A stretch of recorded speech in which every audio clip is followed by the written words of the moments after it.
Homelessness is awful, isn't it? That's what we say to our friends, our family, our colleagues. We see the headlines, we see the statistics. Homelessness is on the rise. But it doesn't exactly call us to action, does it? What do people in the situation who are on the streets actually want from us?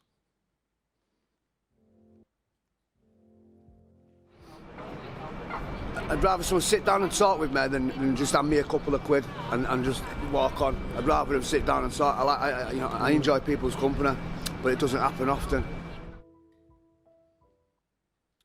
Not money, not food, not a house, not a job. We all want these things though, and I'm sure those on the street also want these things. But we never think how valuable our own time is to someone else. How a simple look, how a smile, how a hello can change someone's day in an awful situation. I want to tell you about a man I met in Manchester called Richard. He is an amazing man. And the first time that I came across him, he was sat outside of an off-licence and he yelled across the road to another man, "Excuse me, mate, got any money for a bottle of vodka?" Instantly, I judged him alcoholic. Indeed, he is an alcoholic. But that was my judgment in that moment in time that made me realize that I treat him just as a homeless man who's an alcoholic. I sat with him, and over the next 2-3 minutes, he said something that stayed with me till this day. I would rather someone sat with me for 10 minutes, gave me nothing at all, than go into that shop and buy me a bottle of vodka. Richard has been on the streets 17 years. He needs vodka to get through his day. He's an addict. It's how he copes with his situation. Yet he would rather you or me or anyone sit with him, listen, and share a moment in time. That's incredibly powerful. It's incredibly empowering for us today to realize that our time is worth something to someone in a situation that we really can't comprehend. I want to tell you about another man. He's from Bath. His name's Itsvan, and he's a big issue seller. He stands on the bridge, Halfpenny Bridge, by the train station with his arm out, and this is the first time that I saw him. "Excuse me, sir. Excuse me, madam. Would you like to buy the big issue today?" As I approached from the other side, I saw people walking past, back and forth.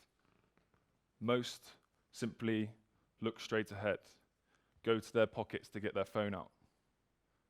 Anything to get rid of this discomfort that we feel when we walk past someone asking us for something. I asked him, I said, "How does it make you feel when people ignore you?" He shrugged. He said, "It's part of the job." Whose job is to be ignored? And this is the thing. He does have a job. And I asked him, I said, "How do you get over that? What gets you through the day?" He said, "The few people that do acknowledge me, it means the world. It means everything." And this is a man that stood there selling the big issue, and he has a suitcase with all of his things in. He reaches into it as we've been speaking for 20 minutes, and he pulls out a football. And he asked me if I wanted to play. Slightly odd request to play football on the bridge, but nevertheless, I stood there with him, kicking back and forth.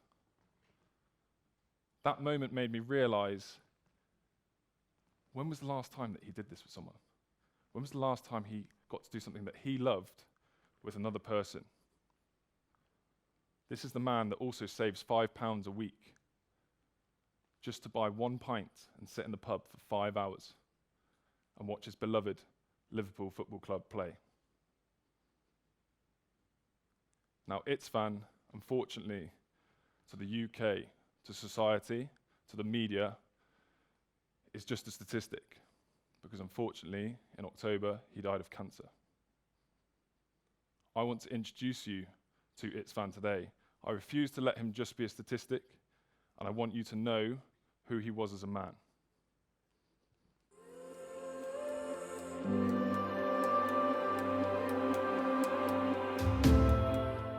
Special offer today, Saturday special offer, buy one get one, buy two get two.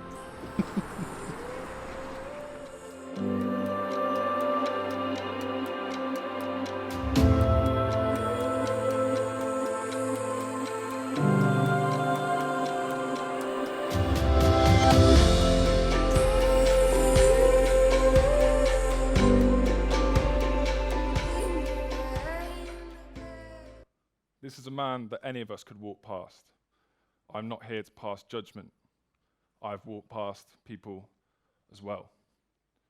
But what I now do is I acknowledge them, and that can simply be by a look, a smile, stopping for a chat if I have some time. And what we don't realize is people like Itsvan, they have humor. In Itsvan's case, terrible humor, but they have humor nonetheless. If he managed to sell 2 for 2, I'd be surprised. But this is the point that we're forgetting. People are people. And what do we do in terrible times? What do we do when we're grieving a loss? When we have a breakup? When something bad happens? We often make jokes about it. We often get through it with humor. Yet our guilt is stopping us from allowing that humor, that interaction with that person that so desperately needs it, because we feel bad. That person in the situation wants to have a joke. Not all the time, but they want to have humor, they want to have interaction. And if it's so simple to acknowledge, why don't we do it? I've spoken to hundreds of people on the streets, and I've boiled it down to 3 reasons why we don't acknowledge. The first is it's actually hard. It's a simple act. Looking at someone, smiling, saying hello. It's a very simple act, but it's hard to do. The majority of people in this room, you do not know each other. It would be hard for you to go up randomly, say, hello, how are you? Yet when we're in a situation on the street, and if we're being honest, sometimes people on the street smell.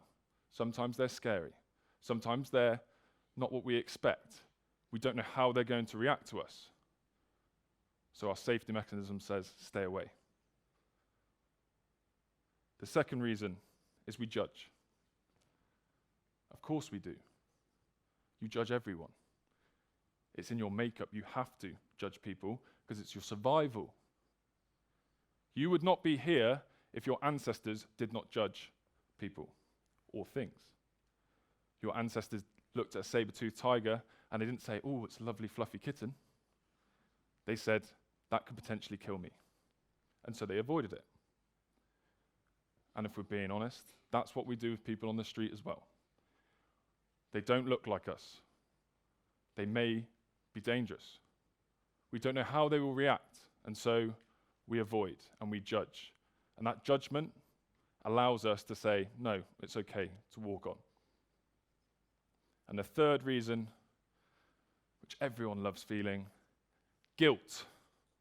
We feel so guilty all the time.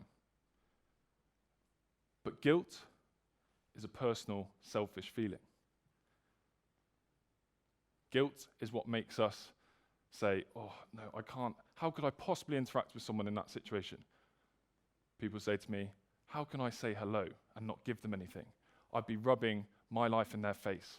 Look how good my life is. That's not how it is at all. And I know you've heard from 2 men that I've played videos from. That's not everyone. But from what they're saying your time is worth something. So these 3 reasons, the fact that we judge, the fact that it's hard, and the fact that we feel guilt, stop us from doing something so simple that can truly change someone's day, can truly change someone's perspective. I've spoken about Richard, and I think it's time you should now meet Richard as well.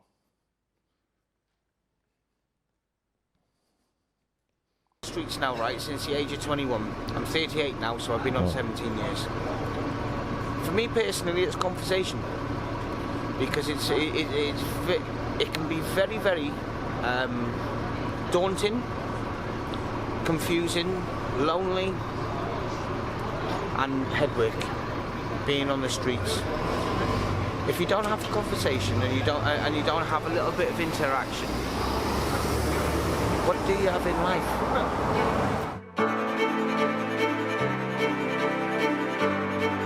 What can people do? What can the general public do to help them on the street? Just be kind and acknowledge that I'm there. Just that would be a nice thing, wouldn't it? To acknowledge that I'm actually there, a human being. That I'm asking him, can you help me out?